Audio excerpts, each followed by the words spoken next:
નમસ્કાર મિત્રો, હું યોગેન્દ્ર પારેખ આપ સૌનું હાર્દિક સ્વાગત કરું છું.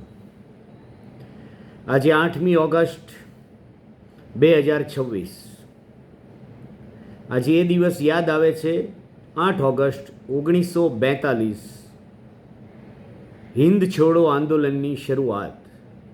મુંબઈમાં ગોવાલિયા ટેન્ક મુકામે ગાંધીજીએ ભરચક સભામાં ભારતીય પ્રજાને સંબોધીને કહ્યું, અંગ્રેજોને ચેતવણી આપતા હોય તેમ આહ્વાન કર્યું, હિન્દ છોડો, ભારત છોડો આંદોલન.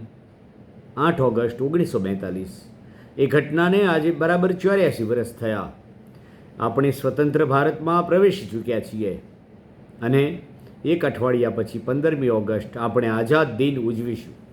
મિત્રો, ગાંધીજીએ હિન્દ છોડો એમ કહ્યું અને કરેંગે યા મરેંગે નો નારો લગાવ્યો અને દેશ આખામાં વીજળીક સંચાર થયો. અલબત્ત તરત પછી ગાંધીજીની ધરપકડ થઈ ગઈ, પરંતુ આંદોલન ચાલ્યું.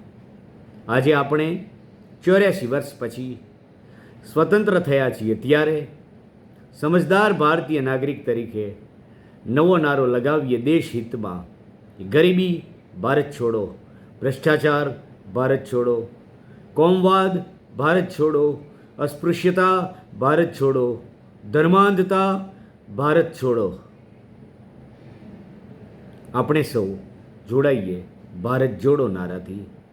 સમરસતાપૂર્વક રાષ્ટ્રીય એકતાથી દેશને પ્રેમ કરીએ અને ઉમદા નાગરિક બનીને લોકશાહી મૂલ્યોનું જતન કરીએ. ધન્યવાદ.